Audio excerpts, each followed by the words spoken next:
Throughout this century, there has often been, as a famous politician once said, some little trouble in the Balkans. From the assassination of Archduke Ferdinand, the event that sparked off World War I, to the near present, when in 1991, communist Yugoslavia disintegrated, and warring factions brought the vivid horrors of war back to the heart of Europe.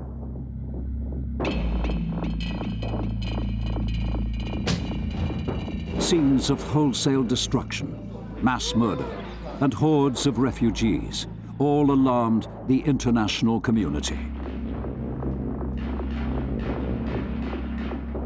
The European Union formulated a plan to halt the conflict. But despite their efforts, Slovenes fought the old Yugoslav National Army. Croatians fought Serbs, and Bosnia Muslims, woefully ill-prepared, were left to defend themselves against those hell-bent on grabbing their centuries-old homes. The well-intentioned endeavors of the European peacemakers came to naught.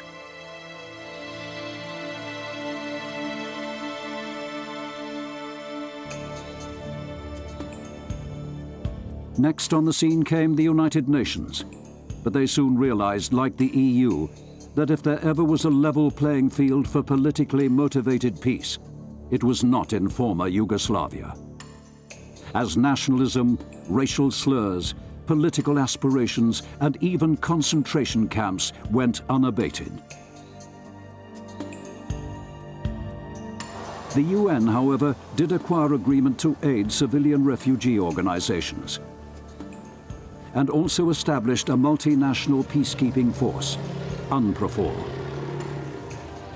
Over a 3-year period, the UN created safe areas for the growing number of refugees, transported food to the starving, and on the diplomatic front struggled to find solutions to end the merciless war. The Western European Union, in conjunction with NATO forces, also took key decisions. At sea, Operation Sharp Guard effectively upheld the UN arms embargo.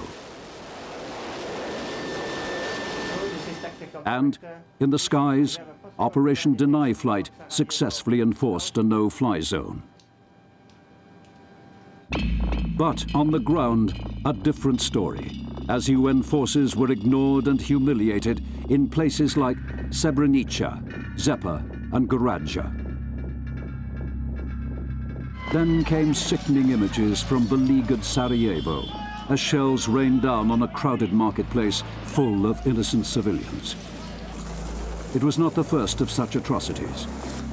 But for the public and many a politician, enough was enough, and hackles of international condemnation rose. President Chirac of France talked to US's President Clinton regarding honoring the West's UN commitments. Clinton agreed and spoke to NATO allies seeking common consensus to end the slaughter. The international community realized that political will alongside military action seemed the only solution. And at the UN, they stated, "We condemn the senseless shedding of blood," and asked commanders to take appropriate action immediately. History was in the making as Operation Deliberate Force came into being. A hot August night, and NATO warplanes take off for the first real offensive in the alliance's 45-year-old history. It was devastating.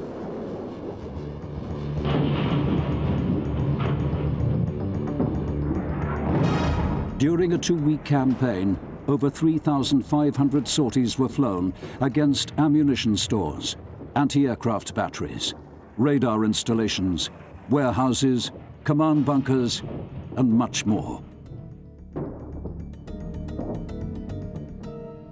What was left of the guns around Sarajevo, whose presence prejudiced all peace efforts, were hastily moved.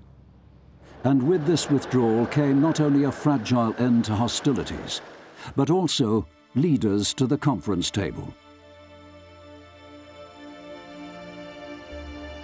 In the USA at the Dayton Peace Conference, the warring factions remained divided and defiant, still convinced that their hostile actions were justifiable. On behalf of President Clinton, I welcome you to the start of these historic peace talks. If we fail, the war will resume, and future generations will surely hold us accountable. Locked away in this remote Air Force base, the respective leaders thrashed matters out. Maps were drawn and redrawn. Tempers got frayed. Roads, hamlets, riverbanks, even cemeteries were argued over. It was horse trading on a vast human scale. Then, after 17 weary days, and thanks to the insistence of the American negotiators and the resilience of the contact group, the one-time adversaries agreed terms and shook hands. They signed an agreement, the Dayton Accord.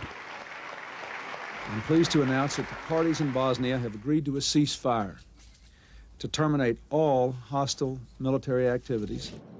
In battered Sarajevo, where they'd endured a siege even longer than that of Stalingrad, power was restored. Trams ran amidst the debris, and they rejoiced, never thinking they'd see the day. In order to implement the Dayton Accord came a flurry of diplomatic activity. First, to London came those involved in the organization required to mount such a massive international undertaking. And they appointed a high representative, Carl Bildt, to coordinate civilian affairs. Then to Paris came heads of state to sign the peace document. And in doing so made history as they handed over all military aspects of maintaining the agreement to one single body, NATO.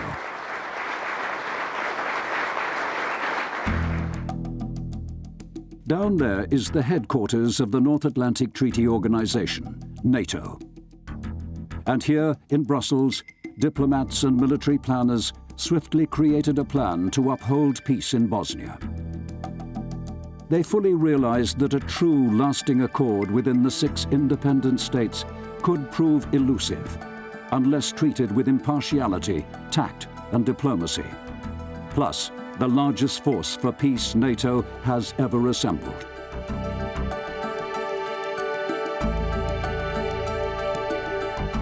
The 60,000-strong NATO-led implementation force, commonly known as IFOR, combined to form an unprecedented coalition for peace.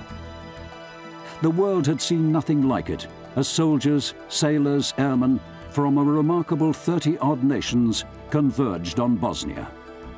All there to ensure that the warring factions would not yet again drag themselves into the abyss of mindless death and destruction.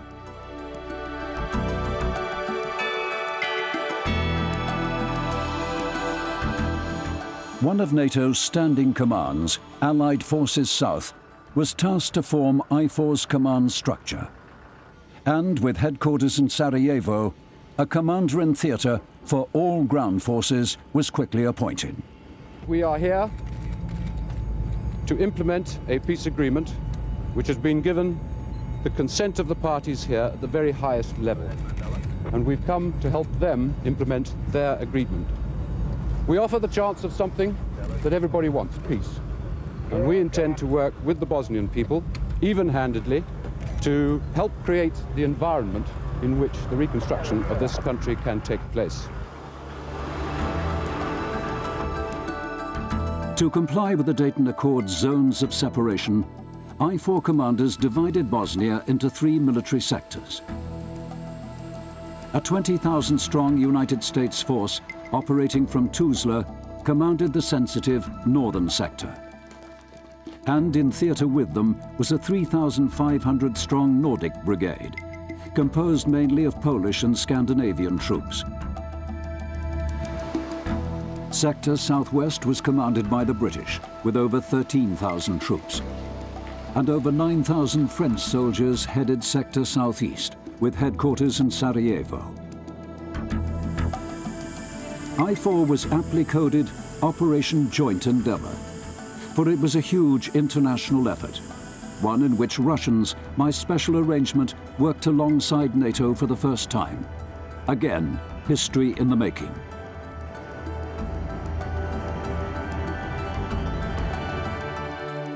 The entire operation was coordinated by SHAPE and ACE movement control at Mons, Belgium. The controllers faced a logistics nightmare, but within the first 60 days, they organized over 5,000 airlifts, 65 ship movements, and countless train journeys. They moved Russians from Moscow and Egyptians from Luxor, Poles from Warsaw, and Moroccans from Marrakesh.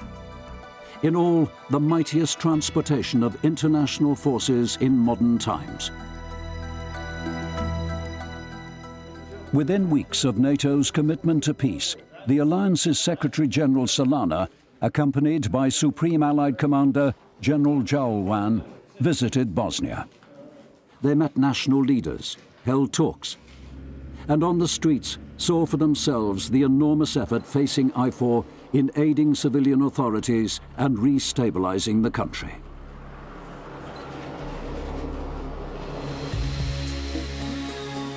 The long-term success of the peace agreement depended on IFOR's ability to implement a myriad of varying, often complex demands, ranging from local contention over newly established boundary lines to agreement on human rights, from regional stabilization to forthcoming elections.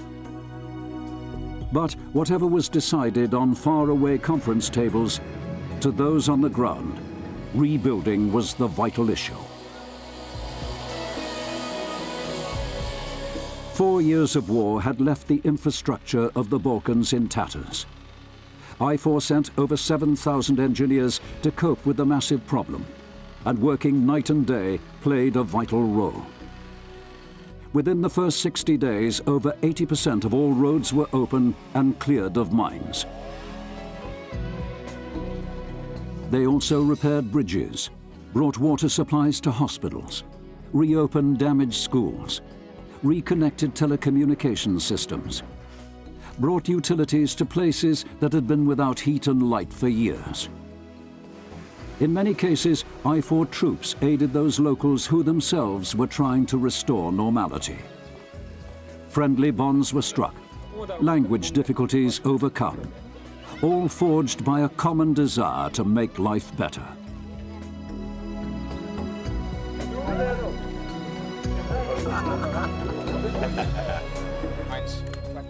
One of the greatest challenges was clearing mines, and IFOR troops aided civilian demining teams.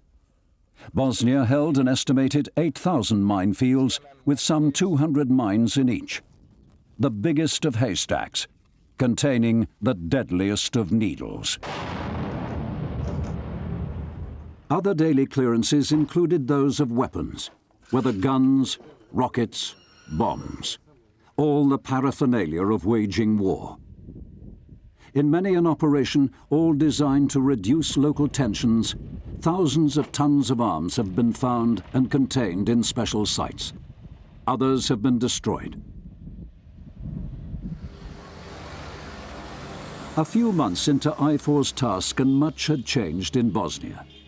No more the thud of mortars. Age-old enemies had been separated. No fear of the usual spring offensive. With IFOR's help, the nation's infrastructure was for the most part up and working. And the coffee shops began to open in Sarajevo. This cosmopolitan city, once the pride of the Balkans, was re-emerging from the darkest of pasts. Now a time of peace without fear. Something most people take for granted, but which here, a mere 6 months ago, seemed unimaginable.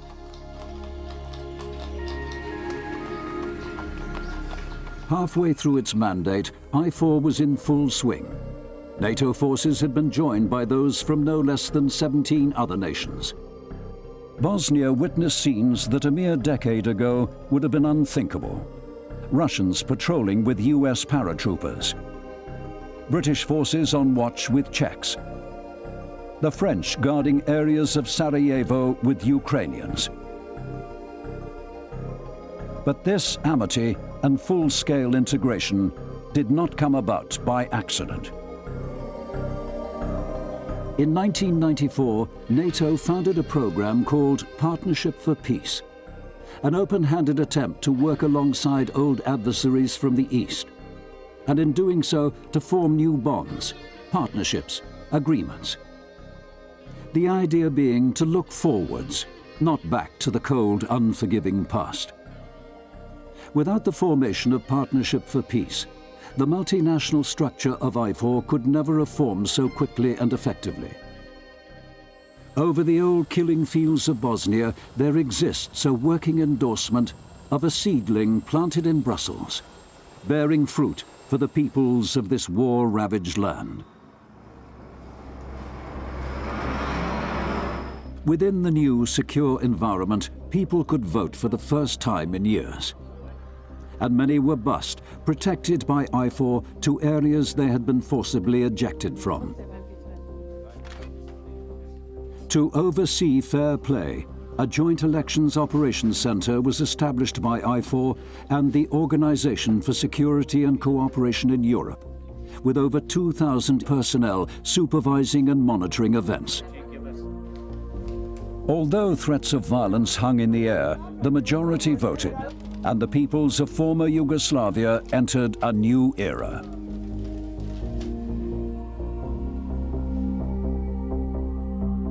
Elsewhere, other soul-searching events. The Dayton Agreement called for the prosecution of war criminals, and some have been transported to stand trial at the Hague War Crimes Tribunal. Here, the court aims to reassure those who suffered and re-establish human rights in a new emerging society.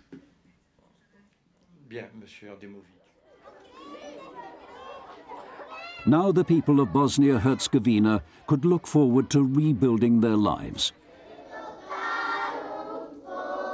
The presence of IFOR makes war very remote. But, as everyone knows in this troubled land, peace, like beauty, is only skin deep. No one understands this better than those responsible for the civilian aspects of the peace agreement. They know full well that it is easier to rebuild a bridge across a river than rebuild the confidence needed to replace all the avarice fueled by prejudice that kept former Yugoslavia at war for over 4 years. NATO, over its long history, is a well-proven peacekeeper. The end of the Cold War brought a global sigh of relief. But the hot war that raged in the Balkans posed the biggest threat to European stability since World War II. Today, with tens of thousands dead and over 2 million forced to flee their homes, there's peace in former Yugoslavia. Here, a land of many crimes. But perhaps the greatest crime that could happen down there now would be to abandon all that's been achieved, to undo what has been so skillfully done.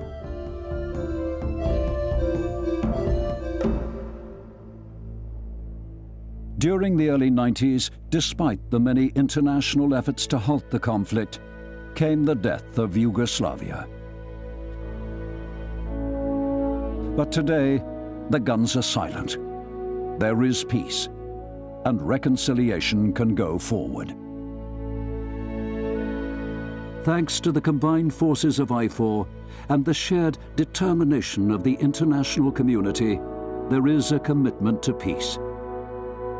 Bosnia is living proof that the dark clouds of war can be rolled back to reveal the fervent hope that some little trouble in the Balkans will never happen again.